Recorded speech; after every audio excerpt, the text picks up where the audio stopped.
যে অন্তরে নাই কোনো রিয়া মানে লোক দেখানো, যে অন্তর থাকবে গুনাহ মুক্ত, এমন অন্তরকে আল্লাহ তাআলা বুঝিয়েছেন।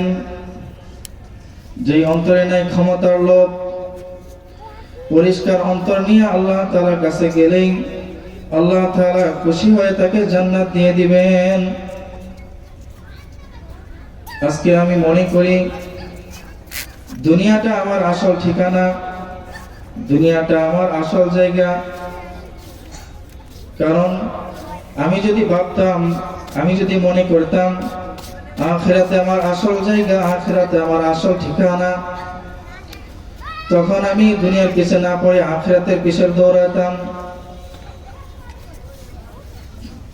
অনেক মানুষ দুনিয়াতে আছে যারা আল্লাহ তাআলাকে ভুলে যায়, কবরকে ভুলে যায়, আখিরাত ভুলে যায়। তারা দুনিয়ার পিছনে একমাত্র পড়ে রয়েছে।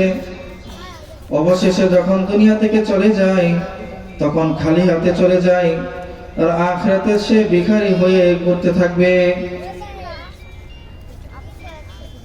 দুনিয়াতে যদি আমরা আমাদের আখিরাতের কামাই না করি, আখিরাতের সঞ্চয় না করি, তাহলে আখিরাতে যদি আমি আমার চোখ দিয়ে কান্না করতে করতে সাগর বানিয়ে ফেলাই, আমার চোখ দিয়ে কান্না করতে করতে আমার সমস্ত অস্ত্র শেষ করে ফেলি, তারপরেও আমার আখিরাতে কোনো লাভ হবে না।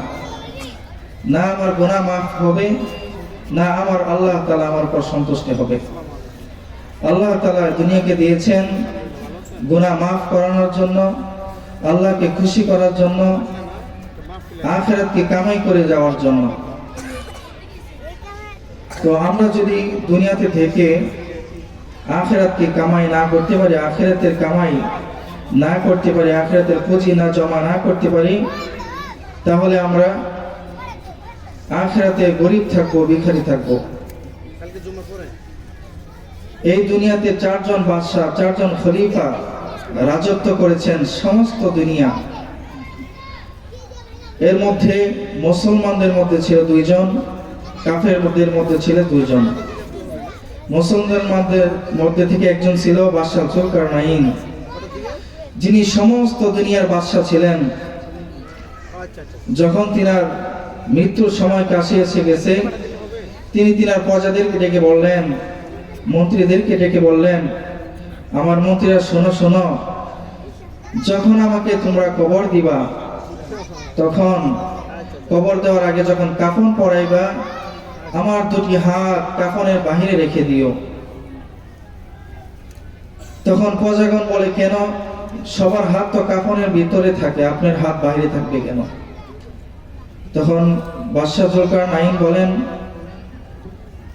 তোমরা যদি আমার হাতগুলা বাহিরে দাও, দুনিয়ার মানুষ আমার থেকে শিক্ষা নেবে। এই দুনিয়াতে একজন বাদশা ছিল, যিনি সমস্ত দুনিয়ার বাদশা, যিনাকে আল্লাহ তাআলা সূর্য অস্ত যাওয়ার জায়গায় যাওয়ার তৌফিক দান করেছেন, সূর্য উদিত হওয়ার জায়গায় যাওয়ার তৌফিক দান করেছেন, পৃথিবীর উত্তর প্রান্তে যাওয়ার তৌফিক দান করেছেন। এত বড় বাদশা, এত ক্ষমতাশীল, তো মানুষ যেন এই শিক্ষা নেয়, সমস্ত দুনিয়ার বাদশা, যিনি দুনিয়াতে থেকে রাজত্ব করেছেন, কিন্তু পরপারে যাওয়ার সময় দুই হাত খালি নিয়ে যাইতেছেন। তিনার হাতে সমস্ত দুনিয়ার ক্ষমতা ছিল, ধন সম্পদ ছিল, কিন্তু তিনি কিছুই নিয়ে যেতে পারেন নাই। আজকে তিনি খালি হাতে দুনিয়া থেকে মিসকিন অবস্থায় দুনিয়া থেকে বিদায় নিচ্ছে। মানুষ যেন এই শিক্ষা নিতে পারে। তো আল্লাহ তাআলা আমাদেরকে দুনিয়াতে প্রেরণ করেছেন। আমাদের কোনো টাকা পয়সা ছিল না, কোনো বুদ্ধি ছিল না, কোনো জ্ঞান ছিল না, হাঁটার শক্তি ছিল না, চলার শক্তি ছিল না। তো আল্লাহ তাআলা এক সময় আমাকে হাঁটার শক্তি দিয়েছেন, আল্লাহ তাআলা চলার শক্তি দিয়েছেন, আল্লাহ তাআলা আমাকে বলার শক্তি দিয়েছেন। তো কেন দিয়েছেন আল্লাহ তাআলা?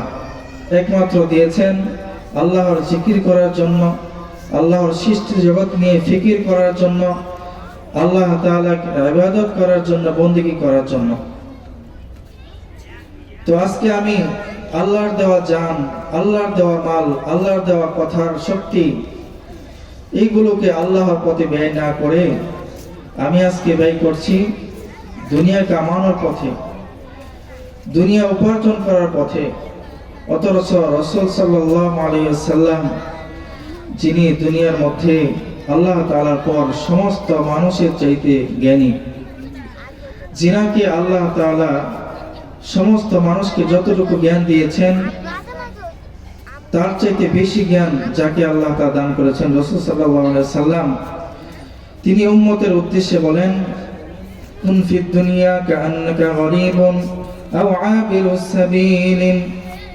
হে দুনিয়ার মানুষ, তোমরা দুনিয়াতে এমন ভাবে থাকো, হয় কোনো পথিক অথবা মুসাফির।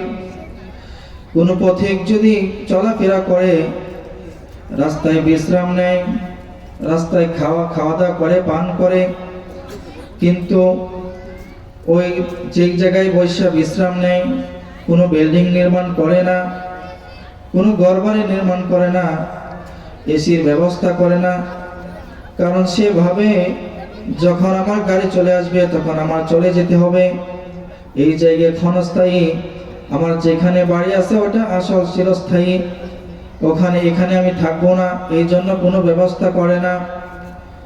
কোন রকম সে সময় কাটিয়ে তার আসল যা বাড়িতে চলে আসে।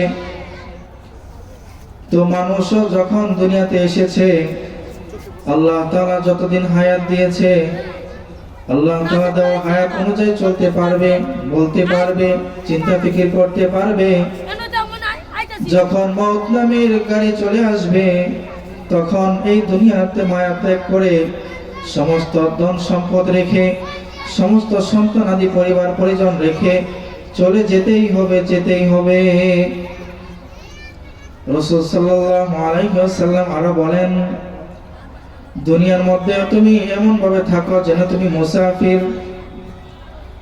মুসাফির ব্যক্তি কোনো জায়গায় সফরে চলে গেলে, কোনো জায়গায় ঘুরতে গেলে, বেড়াতে গেলে ওখানে এমন ভাবে থাকে যেন কোনো রকম সময় কাটানো যায়, রাত কাটানো যায়, 10 দিন, 5 দিন, 15 দিন ওখানে কোনো রকম থেকে সে নিজের বাড়িতে চলে আসার ফিকির করে। তো ঘর নির্মাণ করে না, বাড়ি নির্মাণ করে না, বিল্ডিং নির্মাণ করে না, কারণ তার আসলে বাড়িতে সে ঘর নির্মাণ করার ফিকির আছে, বাড়ি নির্মাণ করার ফিকির আছে। তো মুসাফির তার সফর শেষ হলে সে বাড়িতে ফেরার ফিকির করে। আমাদেরও দুনিয়াটা এমনই, যখন আমার সফর দুনিয়া শেষ হয়ে যাবে, আমার আসল বাড়িতে আমার চলে যেতে হবে। এই দুনিয়াতে আমি যতই বড় বিল্ডিং নির্মাণ করি, যতই আমার ক্ষমতাকে প্রসিদ্ধ করি, যতই আমার ক্ষমতাকে প্রশস্ত করি, আখিরাতে আমার যেতেই হবে। অনেক মানুষ আমাদের এই দেশ থেকে, বাংলাদেশ থেকে অন্যান্য দেশে যায় তার আসল বাড়িকে নির্মাণ করার জন্য, তার আসল বাড়িঘরকে বড় করার জন্য টাকা পয়সা কামাই করে। সে যখন প্রবাসে যায়, ওখানে সে বাড়ি নির্মাণ করার ফিকির করে না, চিন্তা ভাবনা করে না, সে আসল বাড়ি সাজানোর ফিকির করে।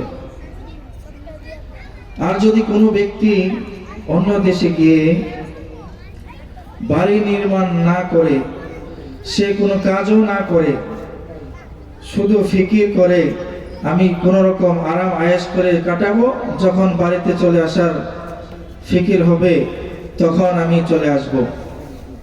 সে কোনো টাকা পয়সা কামাই করলো না, তার বাড়ি তৈরি করার ফিকির করলো না। তো এক সময় যখন সে 5 বছর, 10 বছর, 20 বছর পরে প্রবাস থেকে দেশে আসবে, সে গরিব অবস্থায় চলে গেছিল প্রবাসী, গরিব অবস্থায় আবার দেশে ফিরে আসবে। সে দেশে আইসে সুখে খাইতে পারবে এরকম কোনো ধারণা আছে? দেশে এসে সে সুখে খাইতে পারবে না, কষ্টে থাকতে হবে। ঠিক তদ্রুপ দুনিয়াতে আমরা আসছি মনে করেন প্রবাসের জীবন, এখানে এসে যদি আমরা কামাই না করি, সম্পদ উপার্জন না করি, কবর নামক বাড়িকে আমি না সাজাই, কবর নামক ঘরকে আমি আলোকিত না করি, কবর নামক ঘরের, অন্ধকার ঘরের, পোকামাকড়ের ঘরের বিছানা যদি আমি না বিছাই, দুনিয়াতে থেকে আমি যেরকম গরিব অবস্থায় দুনিয়াতে এসেছিলাম, গরিব অবস্থায় দুনিয়া থেকে আমাকে বিদায় নিতে হবে। আর কবরে আমার যে জায়গায় শান্তিতে থাকার কথা ছিল, ওখানে আমার হয়ে যাবে জাহান্নামের ঠিকানা। এই জন্য ভাই, মেরে মুহতারাম ভাইও, দুনিয়াতে থেকে আমার আখিরাতের পাথেয়কে উপার্জন করতে হবে। আল্লাহর হাবিব সাল্লাল্লাহু আলাইহি ওয়াসাল্লাম বলেন, দুনিয়া মাজরাআতুল আখিরাহ, দুনিয়া আখিরাতের শস্যক্ষেত। দুনিয়াতে থেকে কেউ যদি ফসল অর্জন করে, তাহলে আখিরাতে ফসলকে সে ভোগ করতে পারবে। আর যদি আখিরাতে ফসল সে দুনিয়া থেকে না ফলায়, আখিরাতে কখনো সে ফসল অর্জন করতে পারবে না। তো এই জন্য আমাদের উচিত দুনিয়াতে থেকে আখিরাতকে সাজিয়ে যাওয়া, পরকালের কামাইকে, পরকালের পাথেয়কে উপার্জন করে যাওয়া। তো আমরা যে সমস্ত কথাগুলি বললাম, শুনলাম, বলনেওয়ালা শুননেওয়ালাকে সকলকে আল্লাহ তাআলা বুঝে শুনে আমল করার তৌফিক দান করুন। ওয়া আখিরু দাওয়ানা আলহামদুলিল্লাহ।